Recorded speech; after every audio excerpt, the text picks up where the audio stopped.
The Lost World by Sir Arthur Conan Doyle.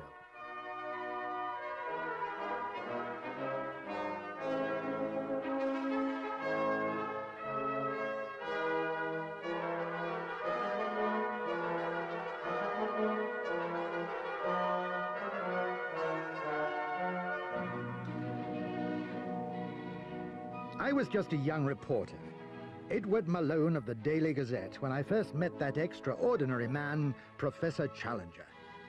He was a scientist and explorer who had just returned from an expedition up the Amazon River in South America with a strange story about unusual animals he had seen. I had been sent to interview him. Little did I guess it would lead me into the adventure of my life. He's a violent, dangerous, cantankerous man, I was warned, hated by everyone who comes across him. He had actually come to blows with several reporters who doubted his story. I was young and fit and played rugby football, so this did not put me off. Besides, I wanted to investigate something unusual to impress my girlfriend, who had promised to marry me if I became a success.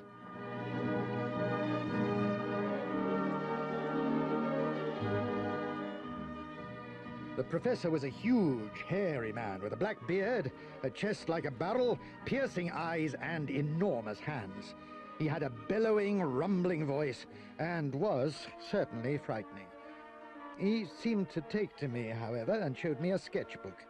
It had belonged to an American artist, Maple White, whom he had found dying in a village near the Amazon forest. The first page was a sketch of a landscape. Pale green, feathery vegetation in the foreground sloped up to a line of red cliffs, stretching in an unbroken wall right across the picture. At one point, there was a single column of rock, crowned with a great tree, separated from the cliffs by a wide gap. Behind it all was a blue, tropical sky. On top of the red cliffs was more greenery. Very interesting, I said politely. Interesting? Roared the professor. There's nothing else like it in the world. It's incredible. Turn over the page. I did so, and gave an exclamation. There was a picture of the most extraordinary creature I had ever seen, like something out of a nightmare. Its head was like a fowl, and its body like a bloated lizard.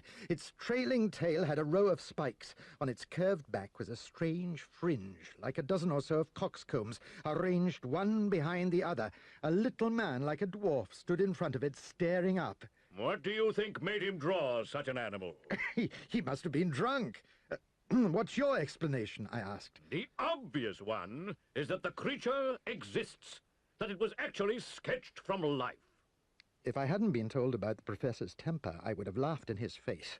He snorted like an angry buffalo and prodded the drawing with a great hairy sausage of a finger. You see that plant behind the animal? I suppose you thought it was a Brussels sprout. It's a vegetable ivory palm, and they grow at least 50 feet high. The man is just to show the scale. He will be 5 to 6 feet tall. The tree is 10 times bigger. So what does that make the monster? He asked, slowly and sarcastically. He'd have a job to fit into Charing Cross railway station, I admitted. The professor produced a book from his shelves. Here is a reconstruction of what a prehistoric animal probably looked like from a study of its fossilized remains.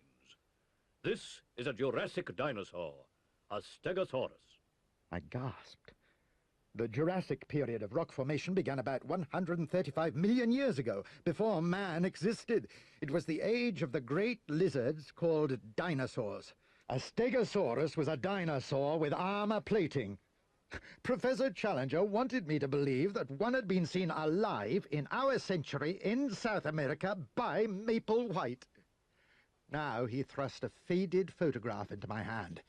It showed the same landscape as the sketch, except that there was what looked like a large bird on the top of the tree. Here, look through this magnifying glass. It's a bird with a large beak. I'd say it was a pelican, I guessed. I cannot congratulate you on your eyesight, Grunted the professor. It's not a pelican, and it is not a bird. I shot it, but unfortunately lost the carcass in a boating accident. Here is part of the wing I managed to save. The fragment looked to me like part of the wing of a bat, a curved bone with a piece of leathery skin attached. A monstrous bat, I guessed. The professor opened his book again. Here, He said, pointing to a picture of a flying monster. it is an excellent reproduction of a pterodactyl, a flying reptile of the Jurassic period. On the next page is a diagram of the mechanism of its wings. Kindly compare it with the specimen in your hand. I knew something about pterodactyls. The ptero part of their name meant wing, and the dactyl part meant finger. That is, wings with fingers. I could hardly believe that such a creature could be flying around in the sky today, yet I was holding a piece of it in my hand. The professor had real evidence on his side, incredible though it might be. It's the biggest thing I've ever heard of, I cried enthusiastically. You've discovered a lost world. But how do you account for it? There must have been a volcanic eruption in this region. It lifted up a district as large as an English county, with all its living contents high above the level of the plain. This made a plateau, or tableland, cut off from the rest of the country. Creatures have survived there that otherwise would have become extinct. Suddenly an idea struck the professor. How would you like to join my expedition to the plateau? He asked eagerly. Professor Summerlee, my great rival, is coming to see for himself, as he does not believe me. So is the big game hunter, Lord John Roxton. It will be useful to have a reporter to write up our story.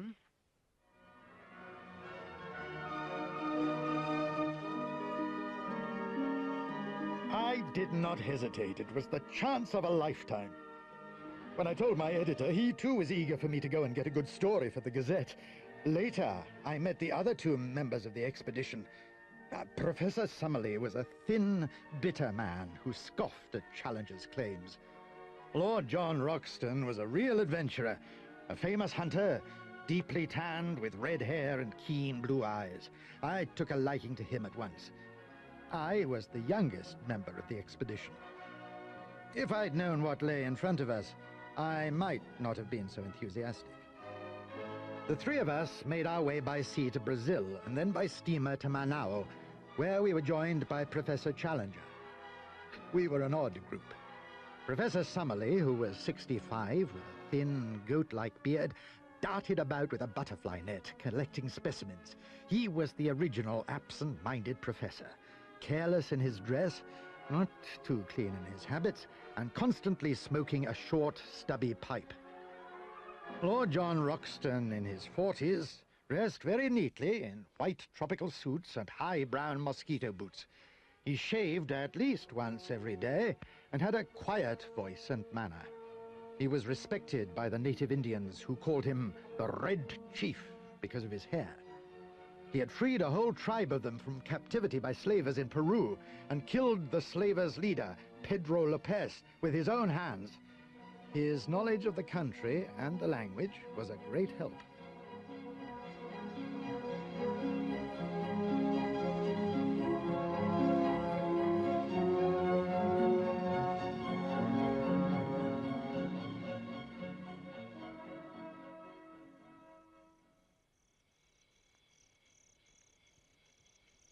The first part of our journey was by steamboat, but as we reached further into the interior, we took 2 canoes and distributed our stores between them.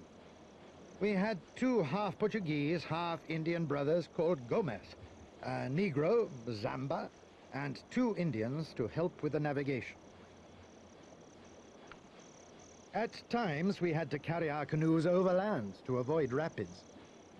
The solemn mystery of the forest overawed us. Huge trees shot up in majestic columns far above our heads. Their branches made a great green matted roof. Only stray rays of golden sunshine shot down through the gloom. We walked without noise on a thick carpet of rotting vegetation, and everything was silent. Vivid orchids grew on the tree trunks, and great golden, scarlet, and deep blue flowers bloomed. Climbing plants twined round every tree. We only heard sounds of wildlife at dawn and sunset, a chorus of howler monkeys screaming in the treetops, and the shrill chatter of parakeets. In the distance, we heard drums beating. War drums, said Lord John. Yes, said the elder Gomez. Wild Indians. They watch us every mile of the way. Catch us if they can. We were getting near the landmark Professor Challenger remembered as the way to the secret plateau. Suddenly, he spotted a tall palm tree and a band of light green rushes which marked the opening. We pushed through with our canoes and found ourselves on another stream, shallow, rippling, and crystal clear. It led through a green tunnel of trees into a fairyland of beauty. The drums could no longer be heard, and there were sounds of birds and animals moving among the gorgeous vegetation. No Indians here. Too much afraid. Kurupuri, said Gomez. Kurupuri is the spirit of the woods, explained Lord John.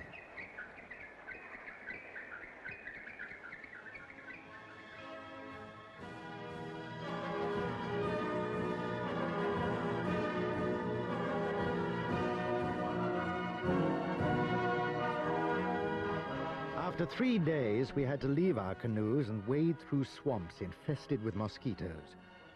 Then the way began to lead upwards. The woods thinned out, and there were clumps of palm trees with brushwood in between.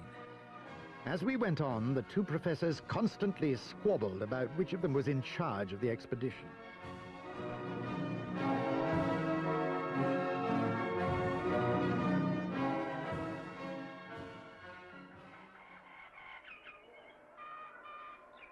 We continued for 9 more days, and then had to cut a pathway through a thicket of bamboos. We could hear heavy animals plunging about nearby. Then, as we reached the first of a series of hills, we saw, about a mile away, something which looked like a great grey bird. It flapped slowly off the ground and skimmed smoothly away into the tree ferns. Challenger cried, "Summerlee, did you see it?" What do you claim it was? To the best of my belief, a pterodactyl. Ah, terror fiddlesticks, laughed Summerlee. It was a stork, if ever I saw one. Lord John had his binoculars to his eyes. That wasn't like any bird I ever saw before, he said thoughtfully. We were nearing our journey's object, and were on the brink of the unknown. At last, we stood at the foot of the towering cliffs which ringed the plateau, and looked up at the overhanging tops which made them impossible to climb. Only the column of rock was at a lower level, but it was separated from the plateau by a wide gap. There must be a way up somewhere. Puzzled Challenger. Or how did Maple White manage it? To see that monster which he drew? There's no proof yet that any living creatures are up there, scoffed Professor Summerlee. He was soon to eat his words. We tracked our way all round the cliff base, over rocks and swampy ground. It took us several days. At one point, we found traces of an old campfire and followed arrows chalked on the cliffs, perhaps by Maple White. These led us to the mouth of a cave, which might have led upwards, but it was blocked by fallen rocks. Our most gruesome discovery was a human skull, gleaming white, in the center of a tall clump of sharp bamboo canes. Near it was a skeleton. A silver cigarette case with initials suggested to Challenger that it might have belonged to one of Maple White's party. He must have fallen off the cliff, unfortunate fellow, said Lord John. Did he fall, or was he pushed, I wondered.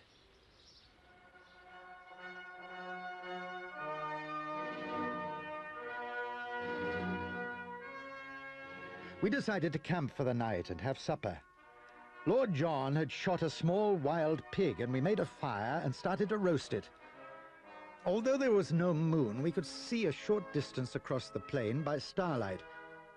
Suddenly, out of the night swooped something with a swish like an aeroplane. We were covered for a second by a canopy of leathery wings.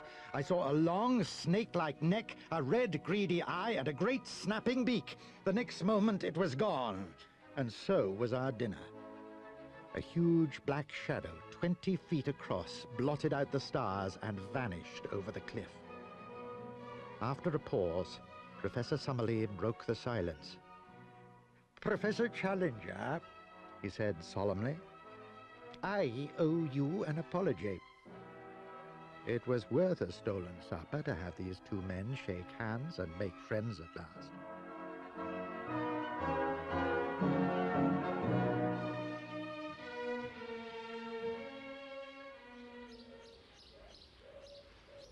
In the morning, we were determined to tackle the column of rock, which seemed the only way up.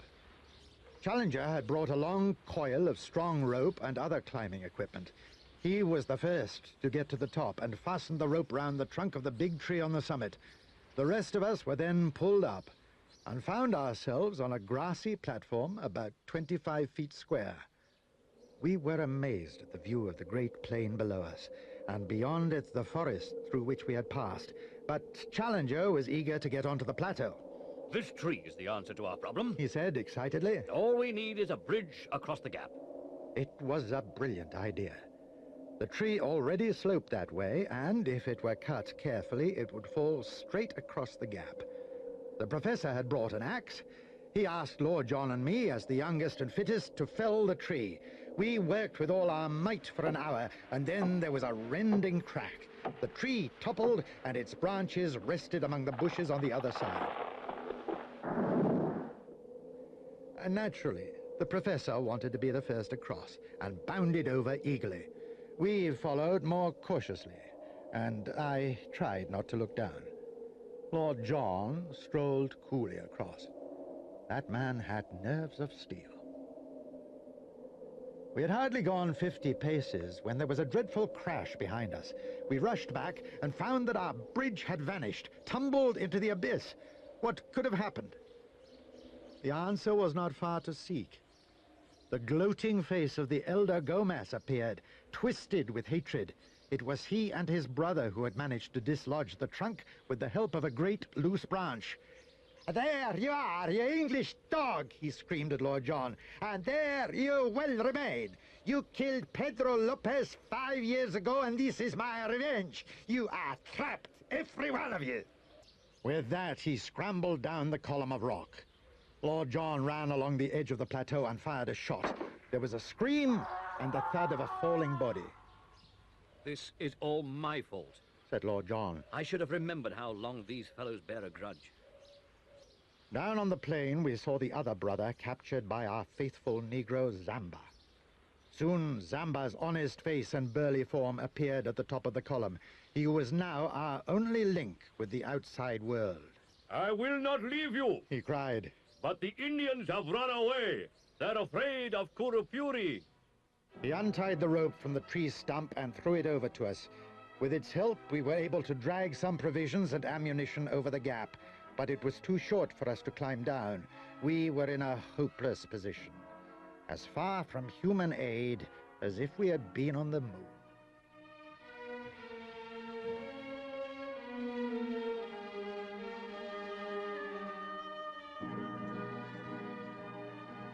It was lucky I had some old notebooks and a pencil with me to record some of the amazing experiences we had on this plateau. I had already made a chart of our journey so far.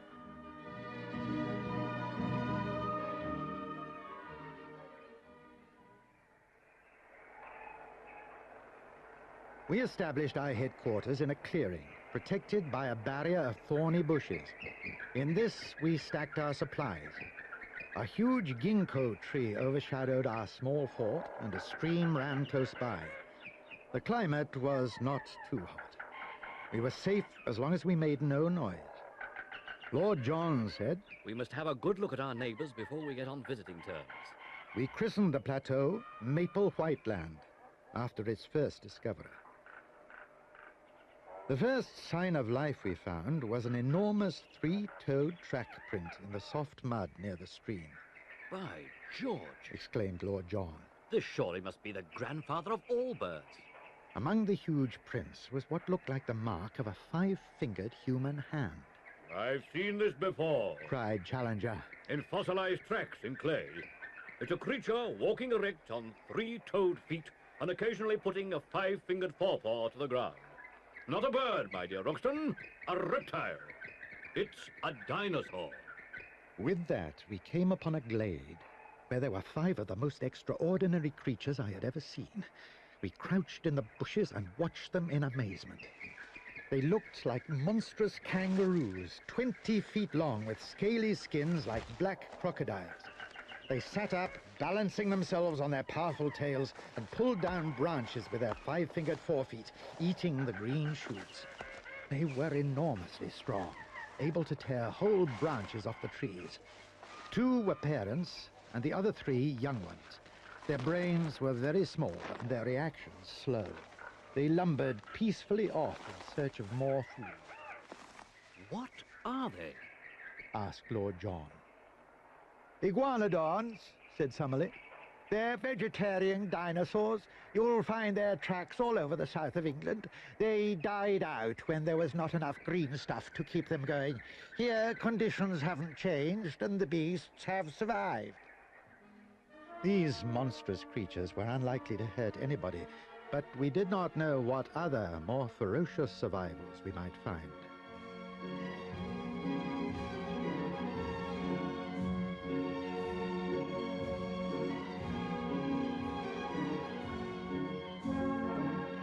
To continue this story, when the music stops, turn the cassette over.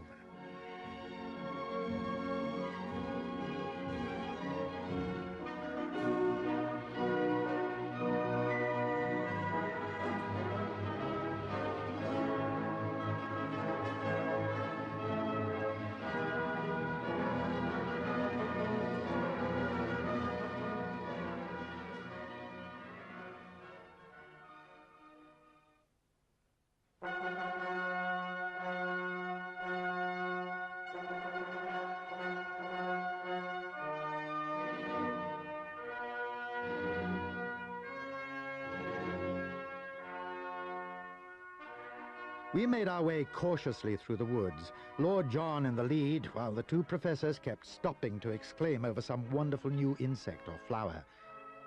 Then we heard a strange whistling sound.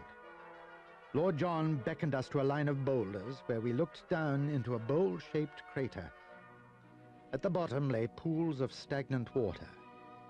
It was a weird place, but its inhabitants were even more weird. It was a nursery of pterodactyls. There were hundreds of them, the loathsome mothers sitting, hatching out their leathery yellow eggs at the bottom of the pit. Above them, the males sat around, each on a separate rock, absolutely motionless, except to snap their rat-trap jaws if a huge dragonfly flew by. They looked like hideous old women wrapped in shawls as they folded their bat-like wings around themselves. They ate fish and dead birds, judging from the bits and pieces on the rocks and the horrible smell. Suddenly, the pterodactyls realized we were there. About 100 took to the air and circled round us. Summerlee was pecked by one of their horrid beaks. Challenger was knocked to the ground by the blow of a wing. Lord John struggled with a creature that looked like a devil with its open beak and bloodshot eyes. We rushed for the trees, where there was no room for them to sweep beneath the branches, so they gave up the chase. Thankfully, we returned to the shelter of our camp.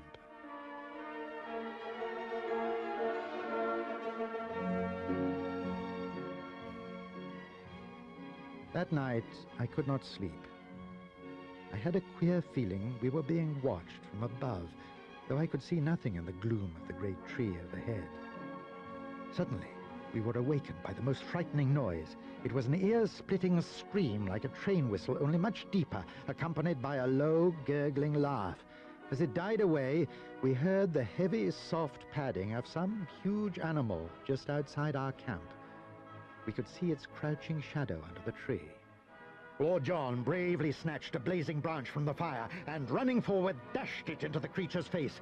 For one moment, I glimpsed a horrible mask like a giant toad, a warty skin and a loose mouth, beslobbered with blood. Then the creature was gone. We took it in turns to keep watch for the rest of the night. In the morning, we found the reason for the hideous noises. The Iguanodon glade looked like a battlefield. Blood and lumps of flesh were everywhere. One of the unwieldy monsters had been torn to pieces. The professors thought the enemy could have been one of the great carnivorous, flesh-eating dinosaurs. Perhaps a megalosaurus.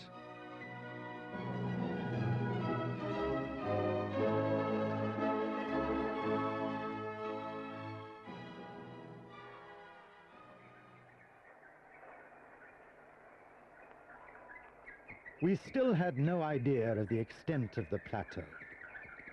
I offered to climb the huge ginkgo tree by our camp to survey the scene from above. Everybody thought this was a good idea, and I was hoisted into the branches. The foliage was thick, and as I climbed, I pushed a great clump of leaves out of my way. To my horror, I found myself looking into what appeared to be a human face, though more like a monkey's. It was ugly and bestial, with a flat nose, coarse whiskers, and curved canine teeth. Its eyes were evil and ferocious. Suddenly, it took fright and dived down into the greenery. I glimpsed a hairy body like that of a reddish pig, and it was gone. I climbed on, determined to complete my mission, until I was at the top of the tree and could see the wonderful panorama of that strange country. It was oval in shape, about 30 miles by 20, and looked like a funnel because all the sides sloped down to a lake in the center. Our side of the plateau was woodland. I could see the glade of the iguanodons and the pterodactyl swamp. On the opposite side were cliffs, with a number of round openings like caves. I made a quick sketch, then scrambled down to tell my companions of my discoveries. Professor Challenger thought my monkey might very well be the missing link between ape and man.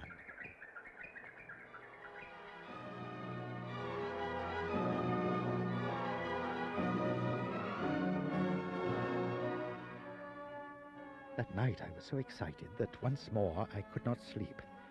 I wanted to explore the wonders of the plateau, so I set off on my own, without telling the others. I made my way down the course of the stream to the shores of the lake, which was the drinking place of the animals. Climbing a high rock, I could look down and watch the strange creatures. There were rings and ripples on the water, the gleam of great silvery fish leaping, and the arched backs and snake-like necks of passing monsters. A giant elk, like a huge stag with branching horns, came down to drink. Best of all, I had a glimpse of the Stegosaurus, the very creature Maple White had drawn in his notebook. It passed so close I could have touched the wattles on its back. Looking across at the cliffs, I was astonished to see discs of light. There must be fires in those caves, lit by men.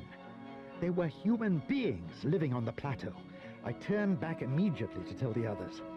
On the way, I narrowly escaped from the great flesh-eating dinosaur with the toad-like face, the Megalosaurus. It came snuffling after me among the bushes, and I ran like a madman. I fell headlong into a pit in the middle of the path, covered with branches. There was a great wooden spike in it, smeared with blood, and surrounded by bones and animal remains. This must be a trap, dug by the cave dwellers, I thought, as I scrambled out.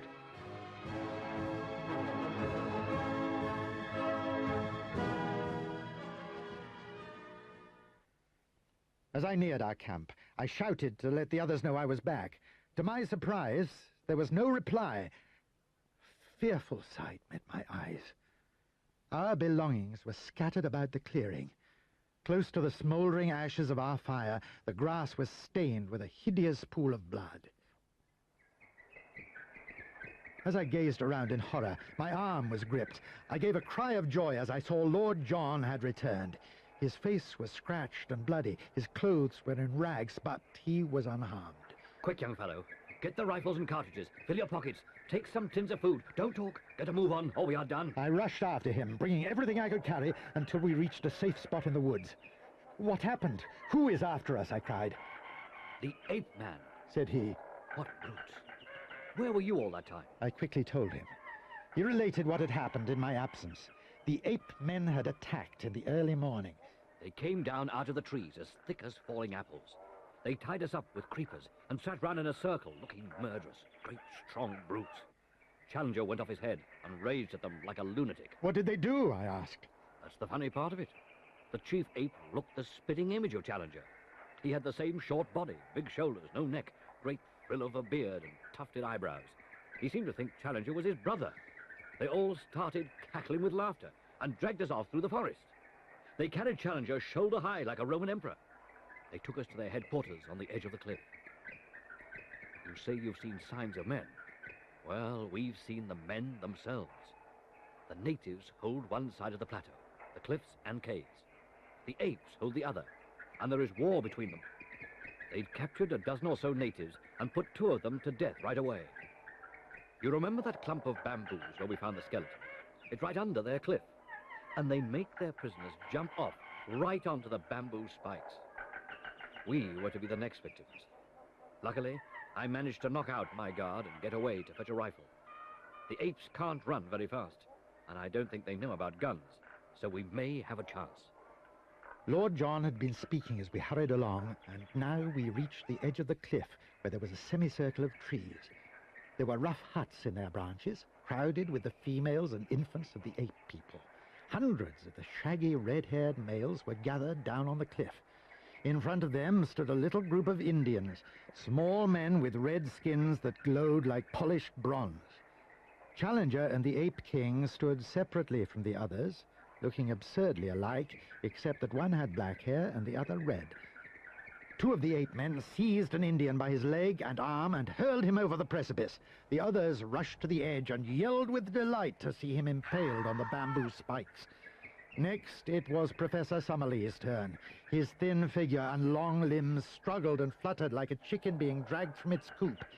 Our rifles cracked out. The Ape King fell to the ground. Summerlee's guards let him go, and, as we shot into the crowd, the ape men rushed howling to the trees for shelter. Challenger and Summerlee hurried to our side, and we made our way back to our headquarters with all speed, firing shots at any who pursued us. When we got there, we heard a patter of feet and plaintive cries behind us. It was the Indians begging for protection. One flung himself imploringly at Lord John's feet.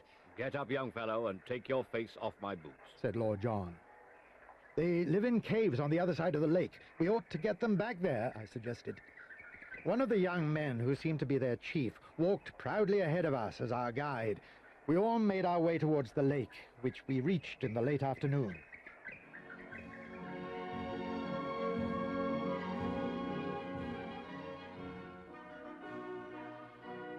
There we saw a great flotilla of canoes making for the shore. A shout of delight went up from the Indians when they saw us. They waved their paddles and spears in the air to greet their young chief. Then they beached their canoes and knelt before us in gratitude. These were warriors, come to rescue their friends from the ape men. We spent the day and night by the wonderful primeval lake. The trees were laden with luscious fruit, and exotic flowers bloomed in the grasses. The professors were overjoyed at the sight of all the strange fishes, birds, and reptiles which thronged the sheet of shimmering water. The sandbanks far out were spotted with ungainly, crawling turtles. Here and there, high serpent heads projected out of the water. One of these wriggled onto a nearby sandbank, exposing its barrel-shaped body and huge flippers. "It's a plesiosaurus," gasped Summerlee. "You and I are the luckiest zoologists since the world began, Challenger."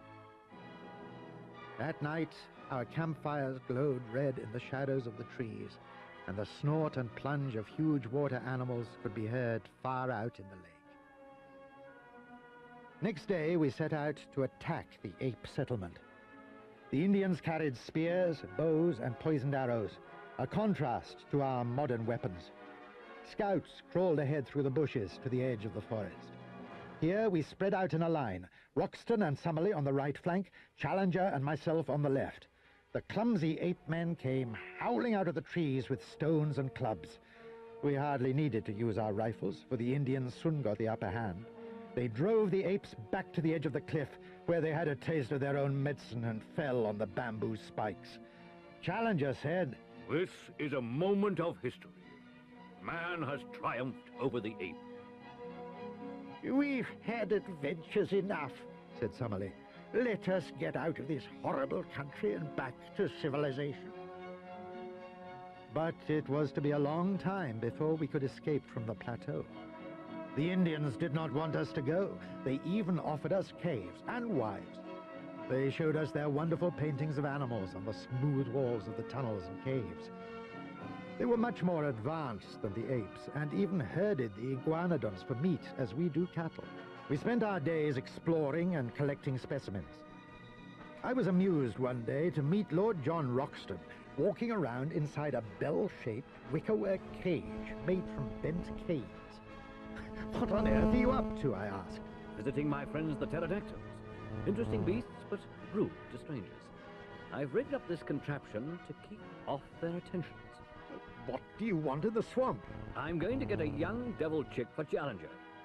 I'm after something else, too. Don't you worry. I'll be back soon.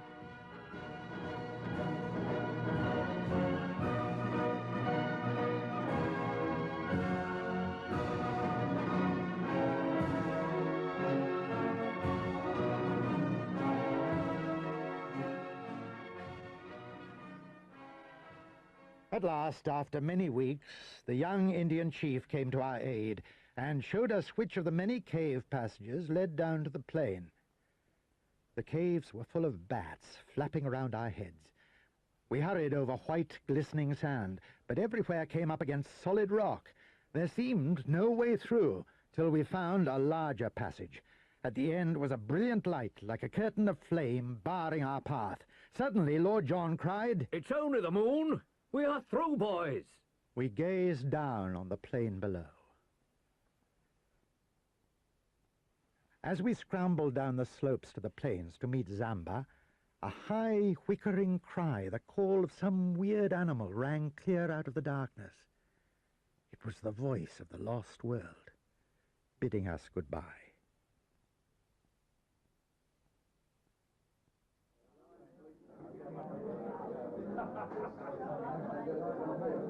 Back in London, the news of our adventures had spread. A meeting of famous scientists had been arranged in the Queen's Hall, Regent Street, and was crowded out. We four were on the platform. Professor Summerlee gave an account of our journey and experiences. When he began to talk about the animals we'd found on the plateau, he was interrupted. Dr. James Illingworth, a scientist from Edinburgh, demanded real evidence of what we had seen. There was a great uproar in the audience, some of whom almost came to blows with each other. So Professor Challenger came to the rescue. He offered to show photographs we had taken, but Illingworth said no picture would convince him of anything. "You require to see the thing itself?" Asked Challenger, and he made a sign to Lord John and myself. We brought forward a big packing case from the back of the platform, and the professor took off the lid. A scratching, rattling sound was heard. Then a most horrible creature emerged and perched itself on the edge of the case. It had 2 red eyes, a long, savage mouth with a double row of shark-like teeth. Its shoulders were humped, and round them was draped what looked like an old grey shawl. It was the devil of our childhood. People screamed. Some fainted, and others rushed for the exit. The creature, alarmed, suddenly spread a pair of leathery wings and flapped round the ceiling, giving out a smell of rotten fish. It beat against the walls in a frenzy, darting its beak at the people in the gallery. "Shut the window!" Cried the professor, but too late. The creature, beating against the wall like a huge moth, found the opening, squeezed through it, and was gone. At last, the professor was believed.